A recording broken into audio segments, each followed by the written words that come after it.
an immediate hostile takeover of your body.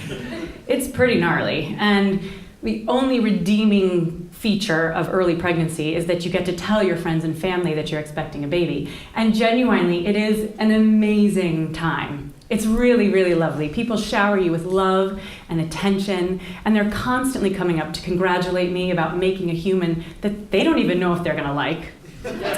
And finally, people get to congratulate my husband for having an orgasm. It's so nice. All joking aside, I understand and respect that it takes two people to make a baby. But I really hate the phrase, "We're pregnant." We are not pregnant, okay? I'm pregnant, he's watching. That's what's going on. It would be as if the guy who sold Picasso paint was as famous as Picasso, right?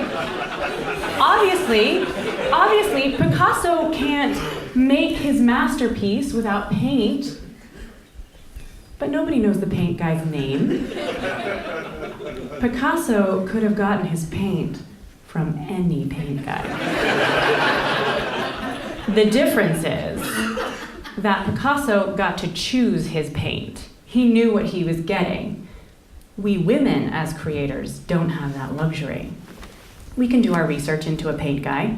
You know, we can ask deep and probing questions like, does your Uncle Jerry always get this drunk? Or is it just because it's Good Friday? Or in very important questions like, has your nose always looked like that? Because let's be honest, nobody wants an ugly kid. But at the end of the day, it's true.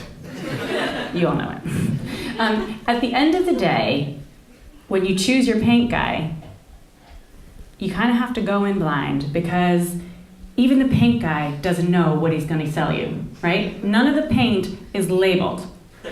So he just starts firing paint into your box willy-nilly, and you got to do your best with it. And so you take your box and you go up and you stand in front of the canvas and you know roughly what you're supposed to make and what it's going to look like, but before you can start work, you get blindfolded because you don't get to see what you're going to create either. And then for 9 months, you work your butt off in making this thing, and it's thrilling, but it's also nauseating, and you get really sweaty and achy, and hair grows in funny places on your body, and you're just exhausted, and everybody comes up to you and is like, how are you feeling? Are you still working? And you're like, aside from building a nervous system? Yeah, actually.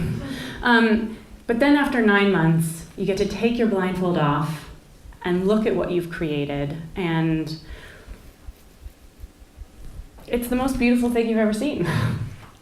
Genuinely, honestly, it is awesome in every way, both times. It blows your mind. You just can't believe it. And your friends and family come around again and they look at it and they say, oh my God, it's gorgeous, even if they don't mean it. And often they don't, because all babies look like grumpy old men or creepy skinny aliens. But then you get to take your little masterpiece home and hang it on the wall and live happily ever after. No, that's not what happens. Babies are less like works of art and more like the worst roommate you've ever had. Babies are really shit roommates, and they don't tell you that in sex ed. They arrive with a ton of stuff, and most of it has to be put together or assembled, but babies don't know that their hands are attached to their body for the first few months of their life, so expecting them to put together a 6-piece bugaboo chameleon is like insane. They have an amazing wardrobe, but they don't do their own laundry. They don't know how to use the toilet, and yet, ironically, they make it so that I can never use the toilet alone ever again.